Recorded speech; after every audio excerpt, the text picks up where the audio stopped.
Olá, queridos, saúde, paz e prosperidade. Esse é o nosso devocional número 3 para 21 dias de jejum e oração para nos aprofundarmos, para aprofundar na missão da igreja. Que bom que estamos juntos de novo. Estamos falando aqui sobre cuidar. Uma das áreas de missão da igreja é cuidar. Quando alguém chega na igreja, a primeira coisa que ela precisa é de cuidado.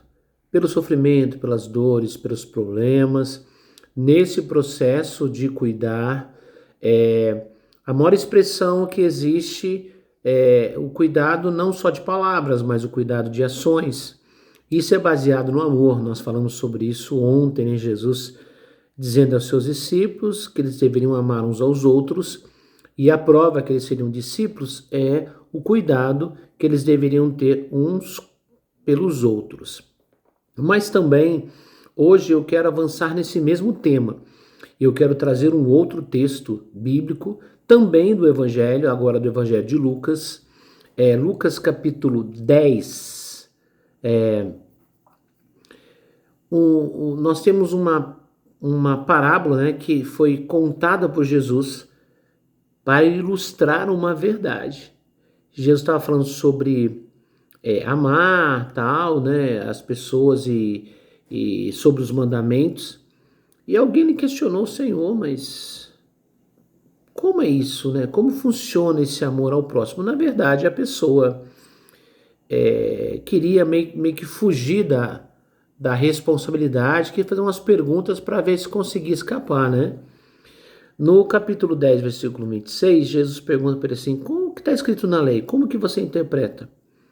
E ele disse: amarás o Senhor teu Deus de todo o teu coração, de toda a tua alma e de todas as tuas forças e de todo o mandamento, e amarás o teu próximo com a ti mesmo. Aí no versículo 28, Jesus fala assim: então Jesus lhe disse: respondeste corretamente, faze e viverás. 29 diz assim: ele, porém, querendo justificar-se, perguntou a Jesus: quem é meu próximo? Aí em 30, Jesus prosseguiu, dizendo: certo homem descia de Jerusalém para Jericó, veio a cair na mão de salteadores, os quais, depois de tudo lhe roubarem, lhe causaram muitos ferimentos, retirando-se, deixando-o semi-morto. Aí começa a história. A história é chamada a parábola do bom samaritano. Não vou lê-la toda aqui por questão de tempo, mas é uma parábola muito conhecida.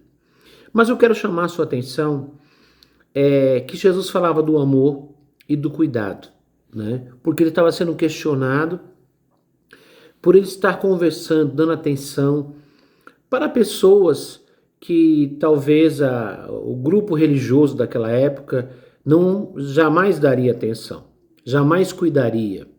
E ele disse que tinha vindo buscar os perdidos, os doentes em Israel. As pessoas precisavam de médico. Muitas pessoas não entendiam, porque eles formavam um grupo, entre eles eram os santos, né? Eram os perfeitos, eram aqueles que cumpriam a lei, e formavam um clube fechado, e as outras pessoas ficavam de fora. E aí as pessoas sem cuidado, sem atenção, sem ensinamento, claramente as pessoas vão ter dificuldade de ver os princípios, porque não tem ninguém que cuide delas.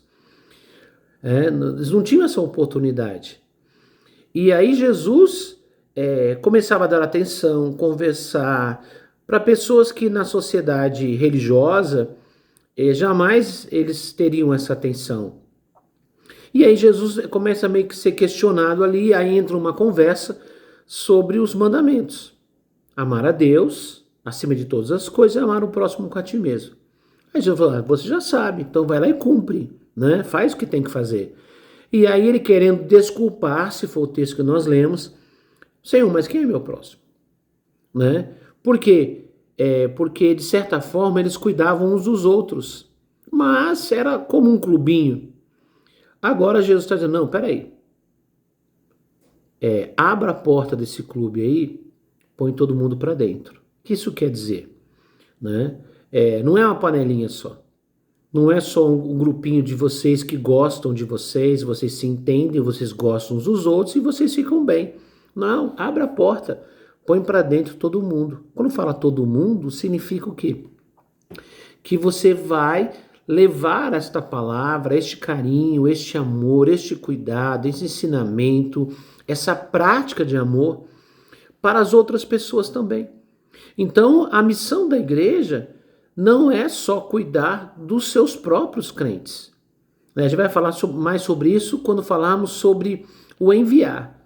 Mas também no dia a dia da igreja, na prática da igreja, nós vemos muitas pessoas que chegam na igreja ou que têm contato com alguém da igreja, não são da igreja e precisam de cuidado. Muitas vezes as igrejas e até pastores, eles querem que as pessoas cheguem prontas na igreja, que as pessoas cheguem já sendo fiéis, comprometidas, que não tenham mais práticas erradas em suas vidas, que sejam já praticamente discípulos prontos para fazer parte daquele grupo. Isso não é verdade. Às vezes alguns líderes de célula, eles querem ter uma célula de crescimento, uma célula abençoada, e eles acham que os discípulos vão aparecer prontos. Não, não vão não. Eles vão ser trazidos até ali, né, atraídos até aquele ambiente e precisam ser cuidados primeiro. Antes de serem discipulados e enviados, as pessoas precisam ser curadas. E nessa nossa história, nós vemos Jesus indo até as pessoas para cuidar delas. Por que isso? Sabe por quê? Porque muitas dessas pessoas já não iam mais à religião, já não iam mais às sinagogas, já não procuravam mais as pessoas da religião. Por quê? Porque elas sabiam que elas seriam excluídas. Alguém fala, pastor, mas as pessoas que servem a Deus não pode ser de qualquer maneira. A gente sabe, irmãos, as pessoas vêm como estão e no processo de cuidado elas são transformadas. Ninguém chega na igreja fazendo tudo certo, corretamente, sabendo tudo. Muitas vezes, na verdade, a maioria das vezes, o pecado está na falta do conhecimento da verdade e na falta da experiência da prática do amor. Algumas coisas virão com o conhecimento da verdade que lhes é ensinado e outras mudanças na vida das pessoas, a força para elas mudarem a prática do pecado, o estilo de vida, está também em ver o amor que os outros irmãos têm por eles. Então, as pessoas vêm como estão. E isso leva um tempo e um processo de cuidado, de atenção, de amor para com as pessoas, de paciência, de carinho, né? De demonstrar como viver uma vida cristã, porque para muitas pessoas, algumas coisas que nós vivemos lhes parecem impossível. E para nós também, talvez olhando para algum tempo atrás, a gente jamais imaginaria que conseguiria viver uma vida transformada, sem vício, sem prostituição, sem pornografia, sem pecado, sem viver xingando uns aos outros, sem viver entrando em confusão. E hoje Deus transformou as nossas vidas, muito pelo amor e pelo exemplo dos irmãos que cuidaram de nós, como eu disse ontem. Então muitas coisas vêm pela prática do amor. E não se esqueçam, não é só para os de dentro. O nosso olhar tem que estar para fora também. O cuidado é para os de dentro e para aqueles que Deus nos aproximar também. Vamos orar. Pai, em nome de Jesus, nos colocamos em Tua presença, Senhor, neste momento. E pedimos que o Teu amor seja um amor poderoso em nosso coração. Tira do nosso coração qualquer preconceito, qualquer dificuldade. Assim como esse homem que questionava Jesus na nossa história bíblica, porque ele tinha um bloqueio na sua mente com certas pessoas. Que o nosso coração seja aberto para amar a todos incondicionalmente. Pai, sabemos que não devemos nos aproximar, viver ou amar, ou viver na prática do pecado, mas que devemos amar os pecadores. Então coloca em nós cada vez mais o Teu amor, para que possamos cuidar dessas pessoas com amor e com carinho. Pai, em nome de Jesus, que Teu amor esteja em nós e que ele seja, Pai, manifesto em práticas de amor, para cuidar, para ajudar e para sermos referência, Pai, para que essas pessoas sejam transformadas também, para sermos igreja, para vivermos a missão da igreja em nome de Jesus. Amém. Queridos, Deus abençoe vocês, um abraço e até amanhã, se Deus quiser.